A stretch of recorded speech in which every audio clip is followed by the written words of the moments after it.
And one of the ways we honor preachers is this: do not admit a charge against an elder except on the evidence of 2 or 3 witnesses. Now, in the age of the internet, it's amazing. Something gets said that's not true, and then gets commented upon, and then it becomes a big deal about something that never happened. Or something gets taken out of context. And again, I'm not talking about me. I don't feel dishonored in Mars Hill, but I do want to establish a culture at Mars Hill, and I want us to be a people that we give Bible teachers the benefit of the doubt, that they're innocent till proven guilty, and guilty is not necessarily determined by a Facebook discussion group.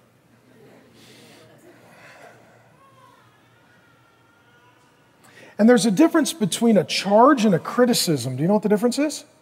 A charge is an actual allegation of actual wrongdoing, like committed adultery, taught false doctrine, stole money. A criticism is, I don't like them, I don't agree, I wouldn't have said it like that. Be careful to only bring a charge and not to treat a criticism as a charge. And man, I don't think I should say this, but I will anyways. My theological convictions lean more toward what is known as Reformed theology. John Calvin, Martin Luther, people like that are very influential to me, and I appreciate them very much. But what I find with some who hold the same convictions I do, they start to treat preaching like wine tasting. My friend James MacDonald uses this analogy. It's like, oh, hints of Calvin with tannins of Luther. That's very Lloyd Jones-esque, with a sweet Spurgeon aftertaste.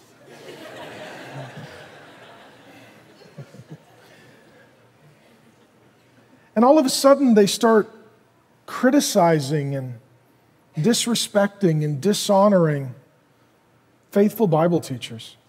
I had a guy recently say, well, he's an Arminian. I was like, he's an Arminian Christian Bible teacher who's nice, so I like him more than you, like, because you're not nice.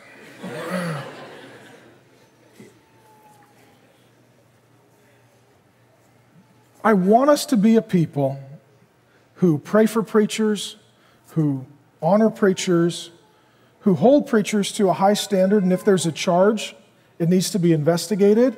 But there's a difference between a criticism and a charge. And while you're at it, pray for me. James 3:1 says, not many of you should presume to be teachers because teachers are going to be judged more strictly. I get that. I feel that. I honestly feel the weight of the burden of responsibility of the task that the Lord has called me to.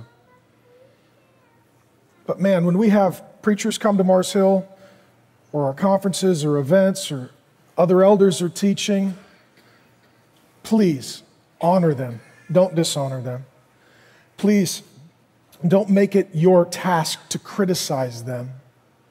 And don't think that just because they're different than what you like, that they're disobedient to the Lord.